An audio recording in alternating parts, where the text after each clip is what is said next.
মায়েরা সবসময় বলেন বেশি করে জল খেতে, কিন্তু সেই কথা আর কজন শোনেন? অফিসে সারাদিন বসে যারা কাজ করেন তাদের তো বিপত্তি আরও বেশি। তার উপরে জল কম খাওয়া শরীরে নানাবিধ রোগ বাসা বাঁধতে থাকে কম বয়স থেকেই। চিকিৎসকরা কিন্তু বলেছেন কিডনিতে পাথর হওয়ার অন্যতম কারণ হলো জল কম খাওয়া। তাছাড়া স্থূলত্ব, বেশি কিছু ওষুধ বা সাপ্লিমেন্ট খাওয়া, উচ্চ রক্তচাপের সমস্যা থাকলেও কিডনিতে পাথর জমতে পারে। জেনে নিন এক্ষেত্রে কাদের ঝুঁকি বেশি। কিডনি শুধু শরীর থেকে রেশন পদার্থই বার করে না, তার ভূমিকা আরও বেশি। ঝুঁকিতে কারা আসুন দেখে নিন। দিনে 2.5 থেকে 3 লিটার জল খাচ্ছেন কি? না হলে কিন্তু মুশকিল।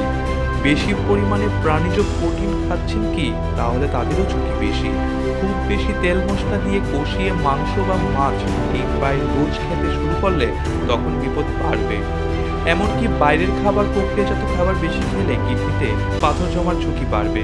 অতিরিক্ত উদ্বেগ, মানসিক চাপ, দুশ্চিন্তা থেকে ভ্যাসোপ্রেসিন নামে এক ধরনের হরমোন নিঃসৃত হয়, যা মূত্রের ঘনত্ব বাড়িয়ে দেয়, ফলে কিডনিতে পাথর জমতে পারে। বাতের সমস্যা থাকলেও ঝুঁকি বাড়তে পারে বলে দেখা গিয়েছে কিছু ক্ষেত্রে। রক্তে ক্যালসিয়াম মাত্রা বেড়ে গেলেও খনিজ উপাদানগুলির ভারসাম্য বিগড়ে গেলে ঝুঁকি বাড়বে। আপনি কি নুন বেশি খান? তাহলে আজ থেকেই কমিয়ে দিন। খাদ্যে নুন তথা সোডিয়ামের মাত্রা কমিয়ে প্রস্রাবে ক্যালসিয়ামের নিয়ন্ত্রণে রাখুন। বেশি মাত্রায় মদ্যপানের ঝুঁকি বাড়াতে পারে। নরম পানীয়, বেশি মিষ্টি দেওয়া প্যাকেটজাত পানীয় বেশি খাওয়ায় বিপদের কারণ হয়ে দাঁড়াতে পারে। Bureau report, Asian Times.